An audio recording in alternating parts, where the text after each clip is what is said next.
Hello guys, আসসালামু আলাইকুম। আপনারা সবাই কেমন আছেন? আলহামদুলিল্লাহ আমরা অনেক ভালো আছি। তো আমি আজকে রান্না করবো ছোটো চিংড়ি দিয়ে ঢেঁড়স। তো দেখেন কীভাবে আমি আজকে ছোটো চিংড়ি দিয়ে ঢেঁড়স রান্না করি। তো ফার্স্টে আমি চুলায় একটা হাঁড়ি বসে দিয়েছি। হাঁড়িটা গরম হওয়ার সাথে পরিমাণ মতো তেল এবং আমি দিয়ে দিলাম পেঁয়াজ কুচি।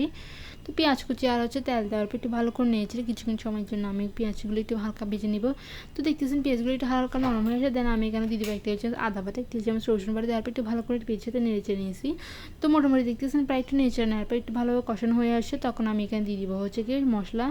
তো প্রয়োজনে যাবতীয় যা যা মশলা লাগে আমি দিয়ে দিলাম। ফার্স্টে 1 টেবিল চামচ মরিচের গুঁড়ো, 1 টেবিল চামচ ধনিয়ার গুঁড়ো, জিরে গুঁড়ো, হলুদ, তারপর সবগুলো মশলা দেওয়ার পর একটু ভালো করে নেড়ে নিছি। নেড়ে নেওয়ার পর তারপর মতো লবণ দিয়ে দিব। লবণ দেওয়ার পর একটু ভালো করে নেড়ে নিছি। আর মশলাগুলো যাতে পুড়ে না যায়, মশলার ঘান্ডা যাতে চলে যায়, অল্প পরিমাণ পানি দিয়ে একটু ভালো করে নেড়ে নিলাম। তারপর দিয়ে দিলাম ছোটো চিংড়ি দেওয়ার পর একটু ভালো করে নেড়ে নিছি। তো দেখতেছেন প্রায় মশলাগুলো একটু ভালোভাবে কষানো হয়ে আসে। তখন আমি ঢেঁড়সগুলো দিয়ে দিব। আগে থেকে ছিলে ভালো করে দিয়ে কেটে পরিষ্কার করে নিয়েছি। আমি সবগুলো দিয়ে দিলাম। এবার হচ্ছে সবগুলো ঢেঁড়স দেওয়ার পর মশলার সাথে ভালো করে মিক্স করে নিয়েছি। তো দেখতেছেন যেহেতু আমি একটু ঝোল হালকা পাতলা ঝোল করে রান্না করবো, সেজন্য আমি পরিমাণ একটু পানি দিয়ে ভালো করে নেড়ে নিলাম।